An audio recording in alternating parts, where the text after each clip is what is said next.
Bonjour tout le monde, aujourd'hui nous allons traiter l'exercice numéro 6 du fascicule de TD d'électronique. Dans cet exercice, il est question de réaliser ce qui est écrit ici, c'est-à-dire l'oscillateur pour une horloge numérique. Alors c'est quoi cet oscillateur pour horloge numérique? Eh bien, en fait c'est un circuit électronique qui va produire spontanément un signal qui va battre la seconde. C'est-à-dire qu'il va avoir une période de 1 seconde ou une fréquence de 1 Hz, ou de 1 période par seconde. Voilà. Et ce signal va cadencer le comptage des secondes de l'horloge. Voilà comment ça fonctionne dans ce genre d'horloge. Et donc ce circuit qui est alimenté par une tension constante, donc une tension continue, qu'on prendra égale à, on va dire, 24 volts, enfin on fera une anime symétrique avec un plus 12 et un moins 12. Voilà, et bien à partir de cette tension constante, et bien il va produire spontanément un signal qui bat la seconde. Alors à quoi il ressemble ce circuit? Donc, je vais vous le refaire ici en commentant. Donc, bien sûr, on va retrouver un amplificateur opérationnel ici, alors que je dessine. Voilà. Alors il y a l'entrée plus que je mets en haut, l'entrée moins que je mets en bas. Et en fait, la tension de sortie de l'amplificateur opérationnel passe dans un pont diviseur ici. Pour faire simple, on a pris un pont diviseur équilibré, c'est-à-dire que les deux résistances ici sont égales. Donc le pont diviseur en fait divise la tension de sortie ici par 2. Cette tension de sortie, on va appeler ça VS, ça sera la tension de sortie de notre circuit. Cette tension de sortie, en fait, après, donc ici c'est le 0 volt. Et le pont diviseur renvoie non pas sur l'entrée plus, mais sur l'entrée moins. Non pas sur l'entrée moins, pardon, mais sur l'entrée plus de l'amplificateur opérationnel. Ensuite, qu'est-ce qu'on va avoir? Eh bien, cette tension de sortie de l'amplificateur opérationnel, elle passe dans un circuit RC standard. Voilà, notez R3 et C3.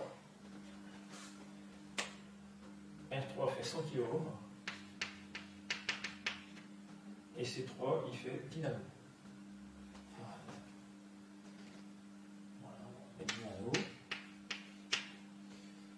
Voilà, la tension en sortie de ce circuit RC standard, on appelle ça VC3. Voilà, et cette tension de sortie, eh bien, c'est elle qui est réinjectée ici par un fil qui fait le tour comme ça sur l'entrée moins de l'amplificateur opérationnel. Donc ça c'est le circuit.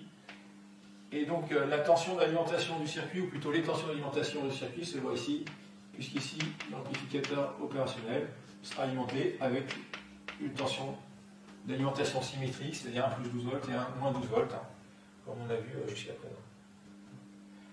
Voilà le circuit. Alors ce qu'on va faire, on va tout de suite flécher un petit truc important, c'est la tension epsilon à l'entrée de l'ampli, c'est-à-dire VE plus moins VE moins.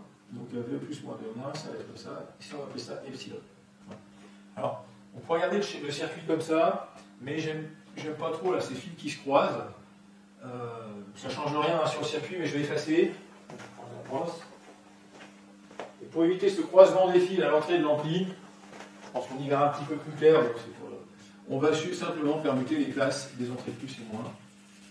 C'est-à-dire que l'entrée moins, finalement, on va la mettre en haut. On va faire ça. Et l'entrée plus en bas. Comme ça. Donc ici on renvoie la sortie du circuit RC standard sur l'entrée moins. La sortie du pont diviseur sur l'entrée plus. Et cette fois, le epsilon qui est VE plus moins VE moins, il est plutôt dans ce sens-là. Ça revient strictement même de faire ça. Alors après, donc première question, l'amplificateur opérationnel fonctionne-t-il en régime linéaire? C'est la première question. Et là, en fait, on regarde l'amplificateur opérationnel et on voit que la rétroaction se fait non pas sur l'entrée moins, mais sur l'entrée plus. Et dès que la rétroaction se fait sur l'entrée plus, on sait que non seulement l'amplificateur opérationnel va fonctionner en régime saturé, mais en plus il va fonctionner en comparateur à deux seuils ou comparateur à hystérésis. Donc là on écrit rétroaction de VS sur VE+, sur l'entrée plus, entraîne fonctionnement en comparateur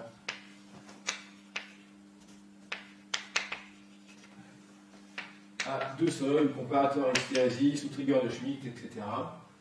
D'accord. Voilà. Donc la réponse est non. Donc saturation. Fonctionnement comparateur, donc fonctionnement en régime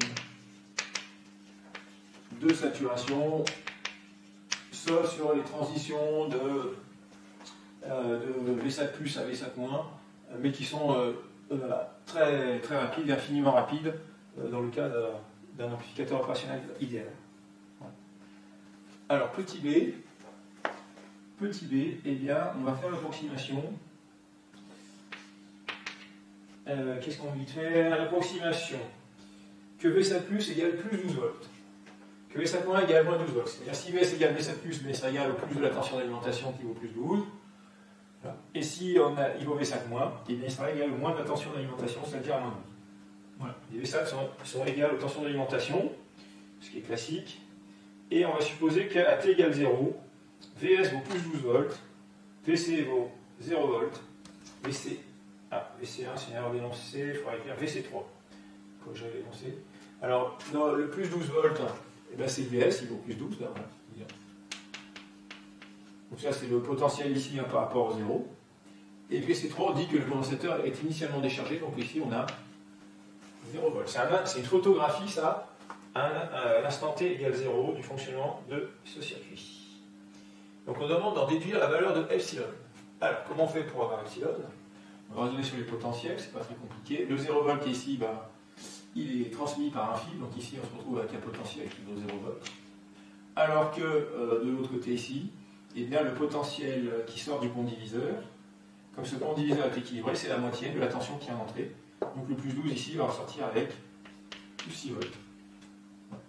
Et donc si on fait epsilon qui est VE plus moins VE moins, alors ça fait 6 moins 0 et ça fait plus 6 volts. Donc on obtient epsilon égale 6 moins 0 égale 6 volts. Ce qui donne un epsilon supérieur à 0 qui est bien compatible avec le fait que Vs soit égal à Vsa plus égale plus 12 volts. Voilà. Égale OK, puisque en fait on vérifiait que cette configuration-là était conforme à l'hypothèse que Vs soit égal à plus 12. Voilà. Donc le point de départ de l'état du circuit est tout bon. Alors question C maintenant, calculer la constante de temps du circuit RC. Standard, donc le circuit RC, c'est ces deux composants, R3, C3. La constante de temps, on a vu en cours d'électricité que c'était le produit de R3 plus C3. R3, ça fait 100 000 ohms. Que multiplie C3, c'est 10 nanos, donc les nanos, c'est 10 fois 10 moins 9. Voilà. Et ça, donc, quand j'ai calculé ça, eh bien, ça fait 1 million fois 10 moins 9. Hein. Ça fait du 10 puissance 6 fois 10 moins 9, ça fait du 10 moins 3 secondes. Alors 10 moins 3 secondes, on va écrire plutôt 1 milliseconde. Voilà, donc ça donne un premier résultat. La constante de temps du circuit RC va être de 1 milliseconde. Alors maintenant, on nous demande de calculer donc d'amorcer une courbe qui va tracer le graphe de Vs en fonction du temps. Voilà, de Vc3, pardon. Donc Vc3, en fait, c'est la variable d'état du circuit, hein, puisque, je vous rappelle, la tension en borne d'un condensateur, c'est tout, c'est une variable d'état. Voilà, on va amorcer cette courbe, et pour amorcer cette courbe, comme il faut un peu de place, et que là, ça va être un peu léger, je vais effacer ça. Tant pis, si je viens d'écrire, on va la faire dans la zone ici qui est en haut. Comme ça, on a un peu de place. On va faire une courbe qui ne sera pas trop petite. Alors, j'amorce cette courbe. Donc, je vais faire un axe de tension ici. Donc, et le temps comme ça. Alors, on va le graduer en millisecondes, il faut à peu près 6 millisecondes. Avec 1, 2, 3, 4, 5, 6. Voilà, tout ça, on va dire, c'est des millisecondes. Voilà. Et puis les tensions dont on va avoir besoin, alors il va y avoir les tensions d'alimentation, plus 12, moins 12, vous levez ça plus. Et puis ces tensions divisées par 2 qu'on va avoir ici, hein, puisqu'ici ça c'est plus par exemple, qui vaudra soit plus 6, soit moins 6. On va tracer tout ça. Donc ici, mettons que ce soit le plus 6. Là, ça fera le plus 12 volts. Ensuite, de manière symétrique, moins 6 volts. Et ici, moins 12 volts. Voilà, on va faire des petits pointillés pour repérer ces valeurs.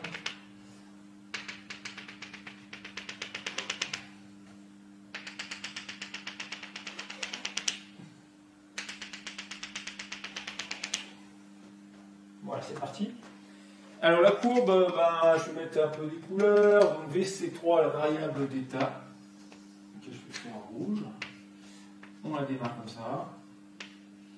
Et elle démarre à t égale 0. On a dit que ça valait 0. Le VS, on va avoir besoin du VS qui est une deuxième variable d'état du circuit, mais bon, c'est un peu plus compliqué à voir.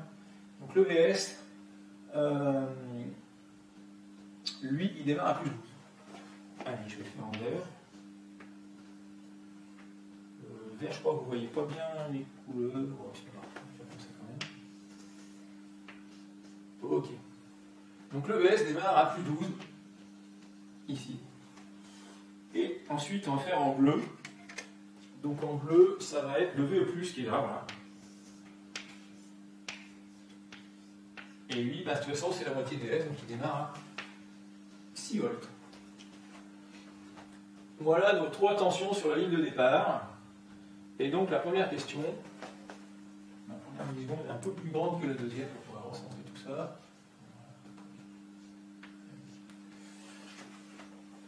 Alors, pour savoir ce qui va se passer par la suite, eh bien, on va appliquer ce qu'on sait sur le circuit RC standard, c'est-à-dire que VC3 a une tendance naturelle à vouloir rejoindre VS de manière exponentielle avec une constante de temps qui vaut 1 milliseconde.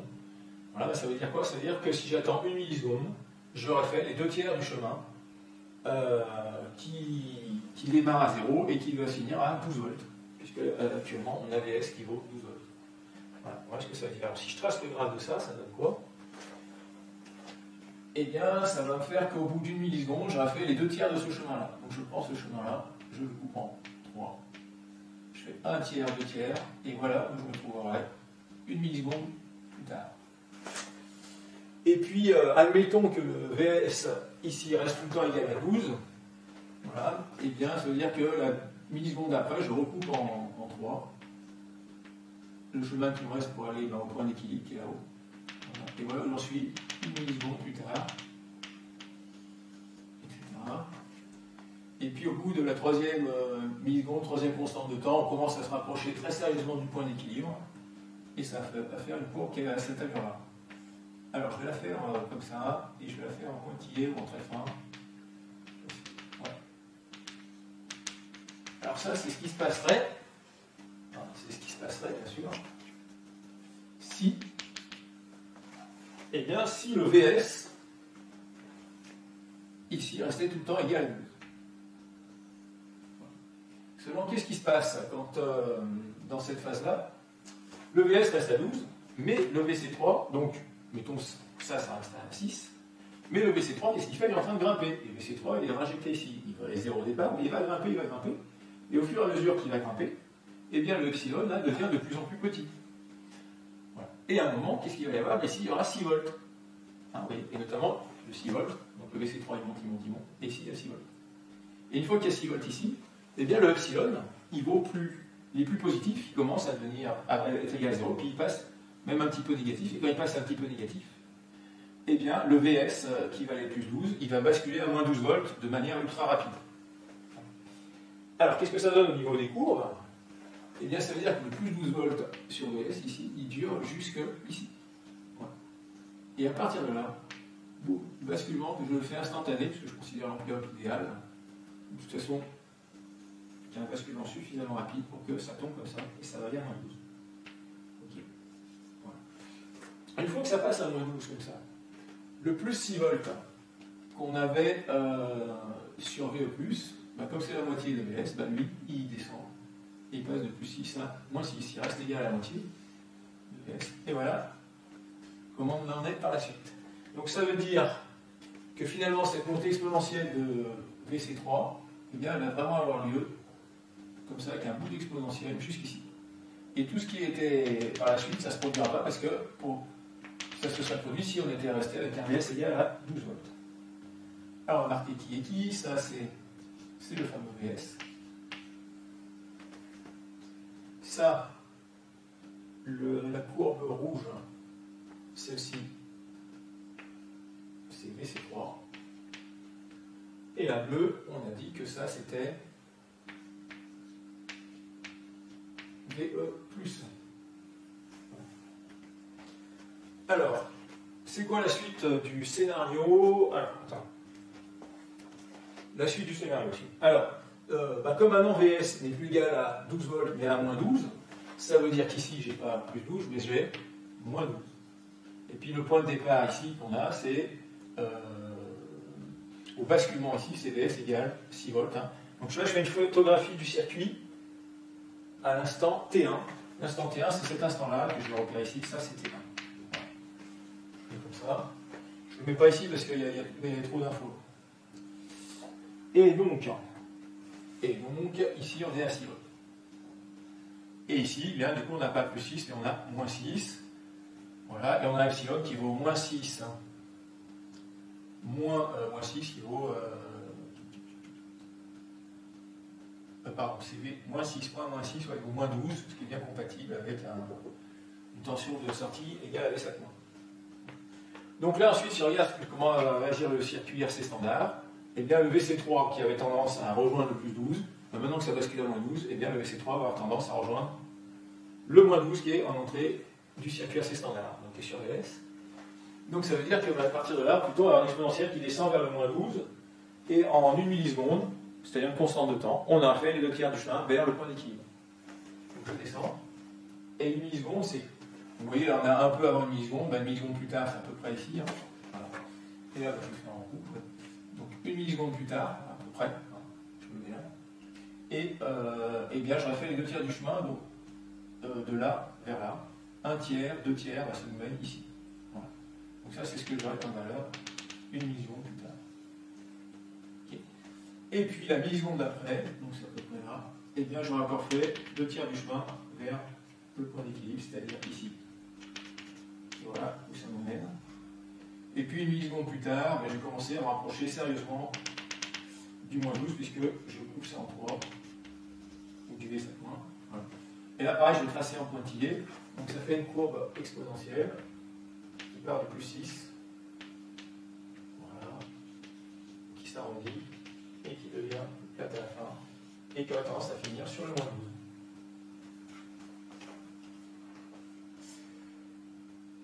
12. Ok. Alors, tout ça, ça va durer combien de temps? Voilà. Alors, qu'est-ce qu'on voit ici? On part du plus 6 volts, hein, mais on voit que ce plus 6 volts a tendance à dégringoler. Donc lui, il est à la baisse. Il va descendre, et à un moment, il va tomber, on voit qu'il tombe à 0, puis à un moment, il finit à moins 6. Et quand il finit à moins 6, pourquoi je dis qu'il finit? Parce qu'à moins 6, eh bien, après, ce potentiel va tomber en dessous du moins 6 volts qui est ici. À moins 6,001 volts, par exemple. Et là, le epsilon change de signe, il devient de nouveau positif, puisque le potentiel de V- sera inférieur au potentiel de VE+. Et là, eh bien, la sortie d'enveloppe, de manière quasi instantanée, va rebasculer cette fois du moins 12 vers le plus 12. Donc ça nous fait quoi, ça? Ça fait qu'à ce moment-là, donc quand le VE plus devient égal à moins 6, eh bien, la sortie de l'enveloppe rebascule à plus 12. Comme ça. Voilà.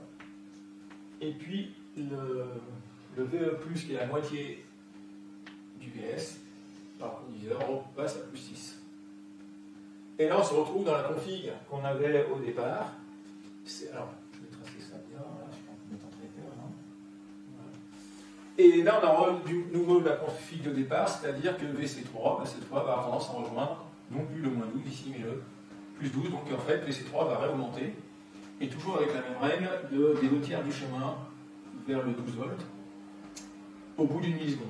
Donc je prends le chemin, je le coupe en 1 tiers, 2 tiers. Donc voilà, on serait et voilà. Ensuite, il faudrait, si ça restait à plus 12, il faudrait encore recouper en 3 et aller uniquement plus tard, etc. Voilà. Et ça va nous faire ça. Donc cette fois, on va recharger le condensateur. Voilà, jusque-là, et ensuite ça va se terminer en pointillé parce que ça ne se produira pas. Puisque quand VC3 va passer les. Quand VC3 va passer le 6 volts, c'est-à-dire le VE, et bien le signe de epsilon va changer et la sortie va basculer du plus 12 au moins 12, exactement comme ça, on l'avait fait ici, hein, c'est pareil. Voilà. Et ensuite tout va se produire de la même manière. Voilà, donc ça va nous donner des signaux qui vont avoir cette valeur.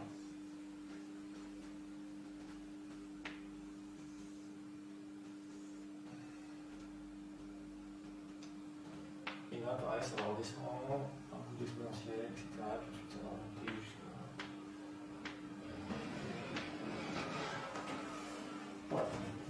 Donc là, on prend conscience eh bien, que sur VS, on va avoir finalement, on finit avec un signal alternatif, hein, qui oscille entre plus carré, qui oscille entre plus 12 et moins 12. Et puis sur VC3, un signal pseudo-triangulaire. Pourquoi triangulaire? Parce qu'en fait, ces morceaux-là, ce ne sont pas des droites, hein, à point constant, mais des bouts d'exponentiel. On va appeler ça, on va dire que c'est un pseudo-triangle. Les instants de basculement, on va leur donner des noms. Donc le premier, on avait dit que c'était T1, ici ça sera T2, et le troisième, ça sera T3. Voilà, donc on sait qualitativement comment ça va fonctionner. Voilà. Et on a même une idée, hein, on a même une assez bonne idée de la période de ces oscillations. Parce qu'on a dit que ici, eh bien, de là à là, c'était à peu près une constante de temps. Hein. Ça veut dire que finalement, la période ici, enfin, la moitié de la période complète, là, eh bien, ça sera 1 milliseconde plus 1 milliseconde, ça fera donc la période sensiblement égale à 2 millisecondes. Voilà, donc on sait déjà plein de choses, et donc une fréquence d'oscillation à 500 Hz. Hein, puisque des périodes de 2 millisecondes, il y en a à 500. Alors, on enchaîne les questions. Donc là, on a fait tout un tas de questions, en fait. On a complété le graphe jusqu'à 6 taux. Bon, on n'a pas fait 6 taux, mais c'est pas grave. On voit comment ça se poursuit, c'est bon. Alors, soit T1, T2, T3, les 3 premières valeurs de T pour lesquelles VS change de signe. Donnez l'expression de VC3 valable entre T2 et T3. VC3 de T. Donc VC3, c'est la courbe rouge. Et voilà, je voudrais avoir l'expression de VC3 qui est valable entre T2 et T3. Donc pour faire ça, eh bien, on va appliquer ce qu'on sait sur le circuit RC standard, à savoir que dans cette période-là, la tension d'entrée du circuit RC standard, qui s'appelle VS, elle est constante, égale à 12. Voilà. Donc on va écrire 2T2 à T3. Et on écrit la solution de l'équation différentielle du circuit RC standard, qui nous dit que VC3 de T, eh bien, ça va être égal à la tension d'entrée du circuit RC, c'est-à-dire 12 volts. Voilà, le TH, plus. Ensuite, on va mettre le UC, le VC de T2, la tension de VC pour T2. Ah, je vais l'écrire comme ça. Je l'écris comme ça. Moins 12 volts. Exponentielle, moins delta T sur taux. Voilà. Et le delta T, eh bien, c'était moins T2, c'est le nombre de millisecondes écoulé depuis l'instant T égale T2. C'est-à-dire, voilà. C'est le temps écoulé à partir de là. Voilà, c'est la longueur de cette flèche. Pour un temps T qui est quelque part là-bas. Okay. Très bien. Alors, on remplace tout par tout, hein, et ça nous fait égal plus 12. Alors, le VC de T2 au début, il est égal à moins 6. Donc, lui, c'est moins 6. Voilà. Ça fait moins 12. Plus, donc moins 6, moins 12, ça fait moins 18, exponentielle, moins, avec une bien, ça fait T moins T2, sur taux, alors je pourrais écrire 1 milliseconde, mais je vais garder taux, parce que ça va être plus commode dans les calculs, de garder taux.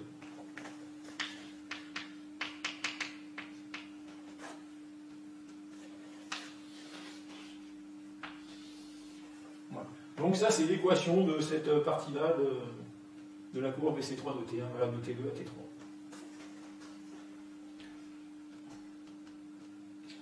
Alors, on déduire l'expression de T3 moins T2 en fonction de taux. Alors, T3 moins T2, bah, c'est cette longueur-là, hein, c'est ça. Voilà. C'est cet intervalle de temps-là.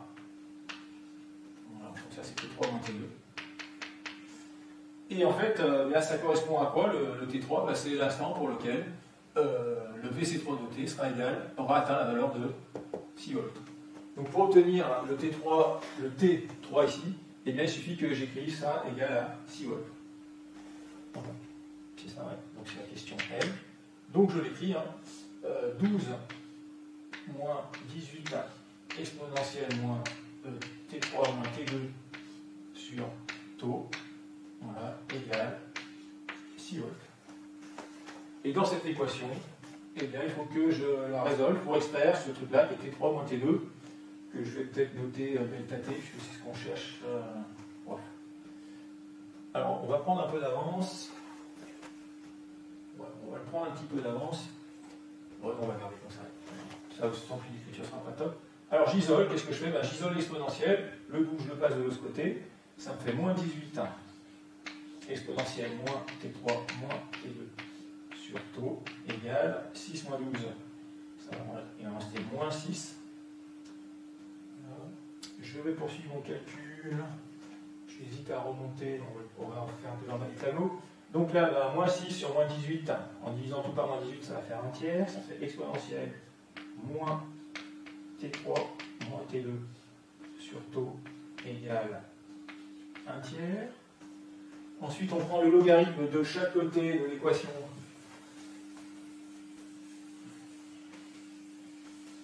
La deuxième partie. Ça va faire moins T3 moins T2 sur taux égale logarithme de 1 tiers. Et ça me fait T3 moins T2 égale, alors je multiplie par moins taux de chaque côté, ça fait donc moins taux logarithme de 1 tiers. Allez, on peut l'écrire de manière un petit peu plus sympathique, mais déjà c'est pas mal comme ça. Égale taux log de 3, puisque log de 3 c'est l'opposé de log de 1 tiers.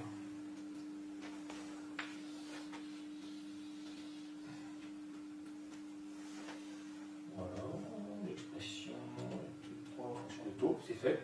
Soit T la période des oscillations, on déduire l'expression de grand T. Alors, on va faire maintenant. Donc grand T c'est la période des oscillations, on a vu que ça est égal à ne pas de millisecondes. En fait, grand T, c'est cet intervalle de temps, plus cet intervalle de temps-là. Et pour des raisons de symétrie, on voit que la décharge est parfaitement symétrique à la charge. Donc en fait, grand T, c'est égal à ça plus ça. Et comme ces deux grandeurs sont égales, c'est égal à 2 fois T3 moins T2. On peut écrire comme ça fait petit m. Grand T égale 2 fois T3 moins T2. Égale donc 2 taux log de 3. Ça, c'est la période des oscillations. Donc, on va calculer, comme ça on va voir si c'est proche de la milliseconde ou pas. Déjà, on peut le faire. Donc, on fait l'application numérique. Je fais 2 fois 1 milliseconde, fois log de 3. Voilà.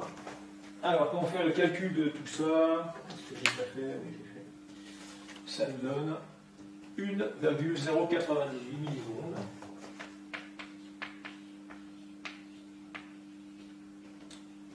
Fois 2. Donc c'est pas où là. Attends. Prends la machine.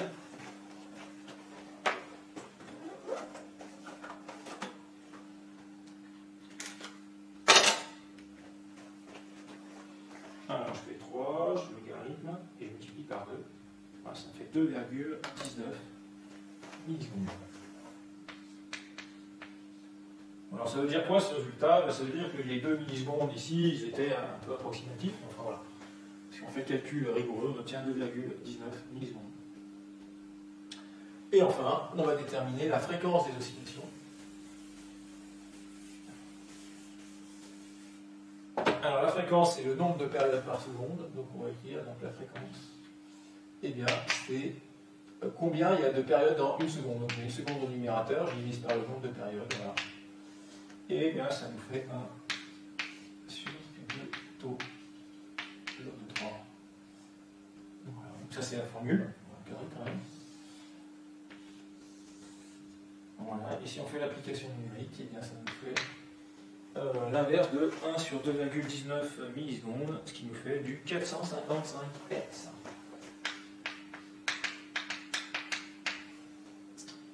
455 périodes par seconde.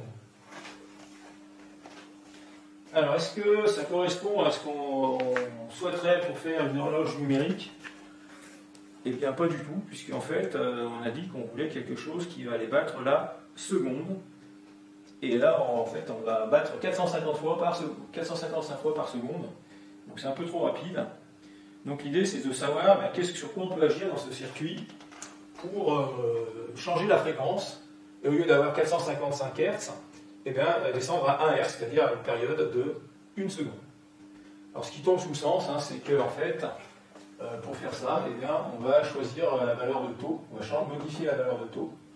Et taux, en fait, si on regarde bien, taux, on sait que c'est la constante de temps du circuit, c'est R3 fois C3. Donc pour changer la fréquence, un moyen simple, c'est soit changer la valeur de R3, soit changer la valeur de C3.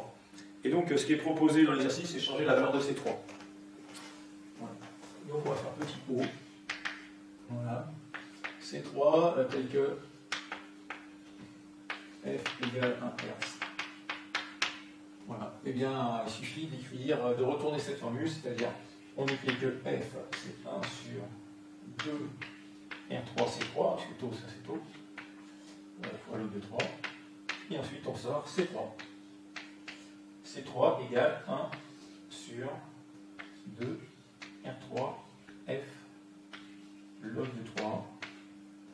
Voilà, on fait l'application numérique, donc on dit que ça fait 1 divisé par 2, R3, on a dit qu'on n'y touchait pas, donc on remet 100 000.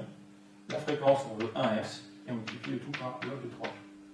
Et là, on obtient 1 C3 égale, alors est-ce que j'ai fait celui-là, 4,55 microfarads.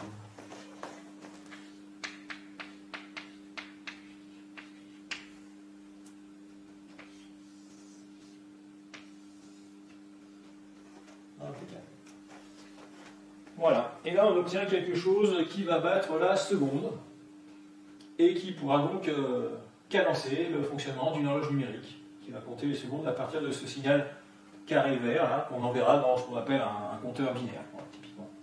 Un truc qui va compter. Voilà, qu'on vous présentera beaucoup mieux au deuxième semestre, en électronique numérique. Voilà. Bon, à partir de là, on a terminé l'exercice. Je vais quand même faire une petite conclusion. Donc déjà, ce genre d'oscillateur, je vous en reparlerai un petit peu dans les cours en amphi. Ça porte un nom, on appelle ça un oscillateur astable. Voilà. Et on verra d'une manière générale comment on construit ces oscillateurs-là. Voilà quelle est la philosophie, mais bon, j'en dis pas plus. Est-ce que c'est vraiment utilisé pour faire des horloges numériques? Eh bien, à l'heure actuelle, non, pas du tout. Voilà. Pourquoi c'est pas utilisé? Parce qu'en fait, ça ne serait pas assez précis, ça serait beaucoup moins précis que ce qu'on est capable de faire actuellement avec des horloges à quartz ou des montres à quartz. Alors, pourquoi? Eh bien, il faut avoir une petite idée de la précision qui est souhaitée quand on fait de l'horlogerie. Notamment, admettons que je fasse ce circuit-là. Et en fait, les valeurs des composants, là, je les connais à 5% près, voire même les condensateurs à 10% près.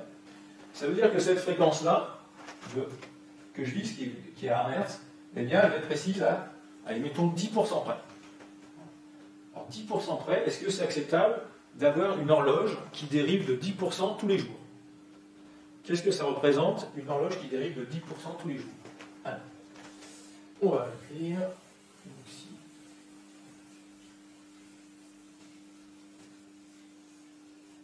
Voilà. Si dérive l'horloge de 10%. Eh bien, ça veut dire que la dérive c'est une dérive de 10%, c'est un dixième, donc de 0,1 jour, tous les jours. Voilà. Alors un dixième de jour, une journée c'est 24 heures, hein. Donc un dixième de 24 heures, c'est 2,4 heures de dérive par jour. Voilà. C'est-à-dire qu'au bout d'une journée, votre horloge est décalée de 2,4 heures. Voilà, vous imaginez que c'est complètement inadmissible. Voilà. Si on avait une dérive de 1%, allez, ici, dérive de 1%.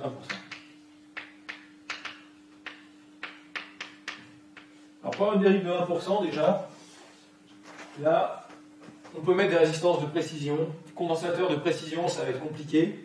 Il faudrait aussi que les deux seuils là, soient vraiment égaux à plus 6 et moins 6. Donc il faudrait vraiment que le VSAT plus soit égal à plus 12 et le VSAT moins à moins 12, ce qui n'est jamais le cas non plus. Donc déjà, voilà, il n'y en a pas. Donc il y a une technique, c'est de mettre une résistance variable ici pour avoir la précision. C'est-à-dire, on met des composants pas trop précis. Voilà. Et puis ici, sur la 3, on met un petit bout ici voilà, qui va être variable. Je ne sais pas si on met pas 100 kg, on met je sais pas, 80 kg par exemple, 82 pour être normalisé.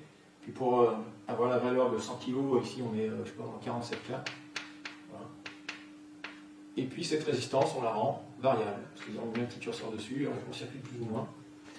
Voilà, donc si on fait ça, eh bien on va pouvoir, avec une résistance ajustable, tourner finement.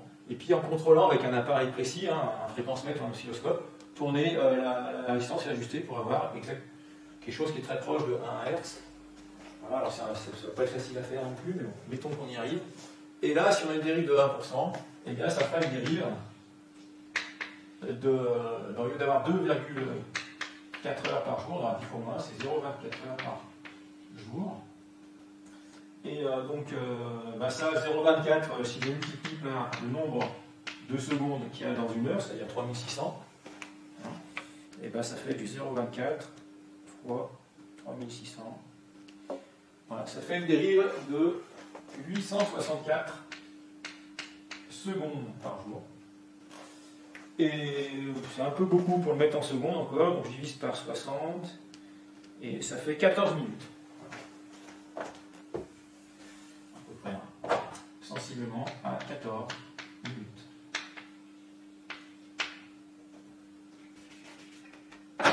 Alors, 14 minutes de dérive par jour, ça commence à être acceptable. En fait, c'est ce qui existait avant, je dirais, quand on avait des montres complètement mécaniques. Et c'est des montres qu'il fallait remettre tous les jours, à l'heure, tous les jours, 2 fois par jour, quoi, si on était un peu pointilleux sur les horaires. Évidemment, pour le rendez-vous même chez le médecin au début des cours, 14 minutes d'écart, ça commence à faire des bons retards, des belles avances. Donc c'est pas pratique du tout. Voilà. Alors bon, en faisant des réglages un peu fins, on peut peut-être arriver à avoir une dérive de quelques minutes. Alors, ça, c'est la raison pour laquelle ce genre d'oscillateur, on ne l'utilise pas vraiment pour les horloges, parce qu'on a vraiment besoin de précision. Alors, pour faire ces horloges numériques, on utilise un autre type d'oscillateur, qu'on va appeler les oscillateurs sinusoïdaux, que je vous présenterai en cours si j'ai le temps, et dont le principe est complètement différent. Voilà. Alors, le principe, je vous le raconterai un petit peu, mais l'idée c'est d'avoir un amplificateur, mettons non inverseur, et ensuite de réinjecter la sortie de cet amplificateur non inverseur sur l'entrée. Voilà, ça fait un truc un peu bizarre. Et ça, si l'ampli a un gain plus grand que 1, ça se met à osciller tout seul.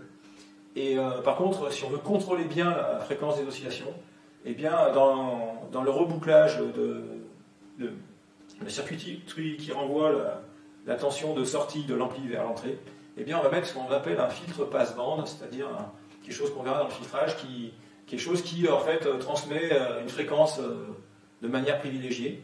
Voilà. Et ça va faire que les oscillations vont avoir lieu à la fréquence du filtre passe-bande, enfin la fréquence privilégiée par ce filtre passe-bande. Voilà.